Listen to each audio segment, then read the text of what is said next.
আসসালামু আলাইকুম, news desk এসডিতে আপনাদেরকে স্বাগতম। শুরুতে জানিয়ে দেব আন্তর্জাতিক খবরের সর্বশেষ শিরোনাম। সিরিয়া থেকে সেনা ও নাগরিকদের সরিয়ে নিচ্ছে আসামের মিত্র ইরান। ইউক্রেনে রাশিয়ায় হামলা নিহত অন্তত 12। ভারতকে অস্থিতিশীল করার চেষ্টা করছে যুক্তরাষ্ট্রের পররাষ্ট্র দপ্তর, বলেছেন বিজেপি। মার্কিন নাগরিকদের অবিলম্বে সিরিয়া ছাড়তে বলল যুক্তরাষ্ট্র। এবার হোমসের দ্বার প্রান্তে পৌঁছে গেছেন সিরিয়ার বিদ্রোহীরা। ওরেশনিক হাইপারসনিক ক্ষেপণাস্ত্রের উৎপাদন বৃদ্ধির কথা জানালেন পুতিন। এতক্ষণ শুনলেন সংবাদ শিরোনাম, এখন জানিয়ে দেব বিস্তারিত। আমাদের চ্যানেলের ভিডিও যদি আপনাদের ভালো লেগে থাকে অবশ্যই সাবস্ক্রাইব করবেন এবং নিত্য নতুন ভিডিও পাওয়ার জন্য বেল বাটন বাজিয়ে দিন। সিরিয়া থেকে সেনা ও নাগরিকদের সরিয়ে নিচ্ছে আসামের মিত্র ইরান। মিত্র দেশ সিরিয়ার অবস্থানরত কমান্ডার সহ সেনা সদস্যদের গতকাল শুক্রবার সরিয়ে নেওয়া শুরু করেছে ইরান। এমন এক সময় তেহরানের সেনা সরিয়ে নেওয়ার এই খবর জানা গেল যখন সিরীয় প্রেসিডেন্ট বাশার আল আসাদের বাহিনীকে হটিয়ে একের পর এক গুরুত্বপূর্ণ শহরে নিয়ন্ত্রণ নিচ্ছেন বিদ্রোহীরা। কর্মকর্তারা জানান, সিরিয়া থেকে প্রতিবেশী ইরাক ও লেবাননে সরিয়ে নেওয়া সেনা সদস্যদের মধ্যে ইরানের ইসলামিক রেভলিউশনারি গার্ড কোর কে আওতাদিন কুদুস ফোর্সের শীর্ষ কমান্ডাররা রয়েছেন। ইরানের এই পদক্ষেপ বাশার আল আসাদের জন্য তেহরানের নীতিতে উল্লেখযোগ্য বাকবদলের ইঙ্গিত দিচ্ছে, কেননা সিরিয়ায় আসাদ সরকার অন্যতম মিত্র হিসেবে বিবেচনা করা হয় ইরানকে। এক দশকের বেশি সময় ধরে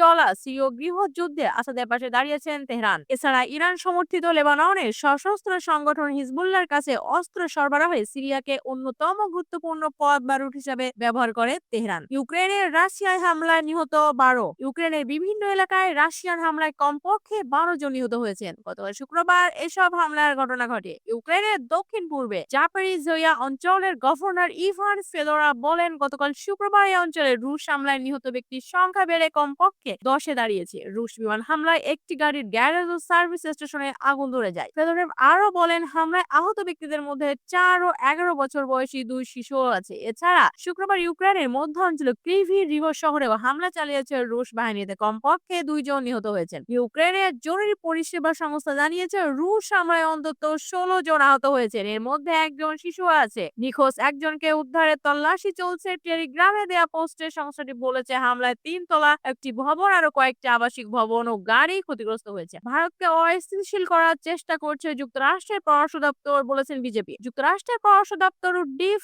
স্টেটের বিভিন্ন শক্তি ভারতকে অস্থিতিশীল করার চেষ্টা করছে বলে অভিযোগ এনেছে দেশটির প্রধানমন্ত্রী নরেন্দ্র মোদীর দল ভারতীয় জনতা পার্টি। দলটি বলছে, এই তৎপরতায় একদল অনুসন্ধানী সাংবাদিক ও ভারতের বিরোধী দলীয় নেতা রাহুল গান্ধী জড়িত এবং ভারতের বিরোধী দলীয় নেতা রাহুল গান্ধী জড়িত। 2 দশক ধরে ওয়াশিংটন ও নয়াদিল্লির সম্পর্ক জড়ালো। কিছু ভিন্নতা ও উত্তেজনা থাকার পরও এর সম্পর্কে আরো এগিয়ে নেওয়ার প্রতিশ্রুতি ব্যক্ত করেছে দুই দেশ। এমন সময় অভিযোগ বিস্ময়কর বলে মনে করা হচ্ছে। বিজেপি বলেছে, ভারতের আদানি শিল্প গোষ্ঠী এবং তাদের সঙ্গে বিজেপি সরকারের ঘনিষ্ঠতা নিয়ে প্রতিবেদন প্রকাশ করেছে organized crime and corruption reporting project. এই প্রতিবেদন নরেন্দ্র মোদীর বিরুদ্ধে ব্যবহার করেছে রাহুল গান্ধীর কংগ্রেস দল। ওসিসিআরপির প্রতিবেদনে বলা হয়েছে, 26 কোটি 50 লাখ ডলার ঘুষকাণ্ডে জড়িত থাকার অভিযোগে আদানি শিল্প গোষ্ঠীর প্রধান গৌতম আদানি সহ 8 জনকে অভিযুক্ত করেছে যুক্তরাষ্ট্রের আদালত। এই অভিযোগকে ভিত্তিহীন বলেছে আদানি। মার্কিন নাগরিকদের অবিলম্বে সিরিয়া ছাড়তে বলল যুক্তরাষ্ট্র। যুক্তরাষ্ট্রের নাগরিকদের অবিলম্বে সিরিয়া ছাড়তে বলা হয়েছে, তবে দেশটির সঙ্গে বাণিজ্যিক বিকল্পগুলো থাকবে। গতকাল শুক্রবার মার্কিন পররাষ্ট্র মন্ত্রণালয় এমন তথ্য জানিয়েছে। বিদ্রোহীদের সঙ্গে সিরিয়ার প্রেসিডেন্ট বাশার আল আসাদের বাহিনীর চলমান সংঘর্ষের পরিপ্রেক্ষিতে এমন বক্তব্য দিলেন মার্কিন পররাষ্ট্র মন্ত্রণালয়। সামাজিক যোগাযোগ মাধ্যমে পোস্ট করা মার্কিন পররাষ্ট্র মন্ত্রণালয়ের নিরাপত্তা বিষয়ক সতর্কবার্তায় বলা হয়, সিরিয়া জুড়ে সশস্ত্র গোষ্ঠীগুলোর সংঘাত চলমান থাকায় নিরাপত্তা পরিস্থিতি অস্থিতিশীল ও অপ্রত্যাশিত হয়ে পড়েছে। এই পরিপ্রেক্ষিতে মন্ত্রণালয়ের পক্ষ থেকে মার্কিন নাগরিকদের অবিলম্বে সিরিয়া ছাড়তে বলা হচ্ছে। বাণিজ্যিক বিকল্পগুলো অব্যাহত থাকবে। এবার হোমসের দ্বার প্রান্তে পৌঁছে গেছেন সিরিয়ার বিদ্রোহীরা। মধ্যাঞ্চলের নগর হোমসের দিকে দ্রুত অগ্রসর হওয়ার কথা জানিয়েছে সিরিয়ার বিদ্রোহীরা। যদি তারা হোমসের দখল নিতে পারেন, তবে আরেকটি গুরুত্বপূর্ণ নগরের নিয়ন্ত্রণ হারাবেন প্রেসিডেন্ট বাশার আল আসাদ। বিদ্রোহীদের নেতৃত্ব দেয়া দল হায়াত তাহরির আল শাম টেলিগ্রামে এক পোস্টে বলেছেন, আমাদের বাহিনী হোমস নগরের বাইরে সর্বশেষ গ্রামটি মুক্ত করে ফেলেছে এবং আমরা এখন নগরের দ্বার প্রান্তে। এইচটিএস এক সময় আল কায়দার সঙ্গে সংশ্লিষ্ট ছিল। এই দলের নেতৃত্বে এবার সিরিয়ায় আসাদ বাহিনীর বিরুদ্ধে হামলা শুরু করেছে বিদ্রোহীরা। এইচটিএস হোমসের দখলে থাকা আসাদের অনুগত সেনাদের পক্ষ পরিবর্তন করার আহ্বান জানিয়েছে। এদিকে বিদ্রোহীদের কয়েকটি সূত্র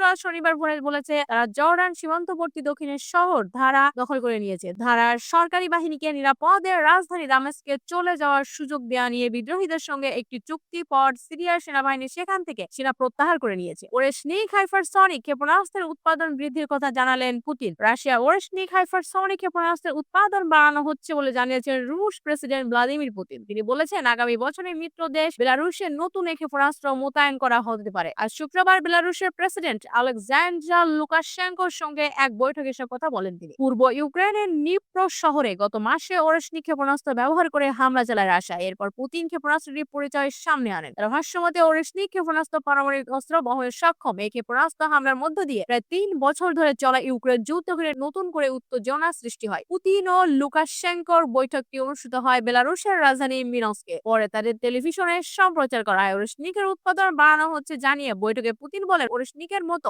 অপ্রতিরোধ্য অস্ত্রগুলো বেলারুশের ভূখণ্ডে মোতায়েন করা সম্ভব হয় বলে মনে করেন তিনি। আগামী বছরের মাঝামাঝি নাগাদ দেশটিতে এই ক্ষেপণাস্ত্র মোতায়েন করা হতে পারে।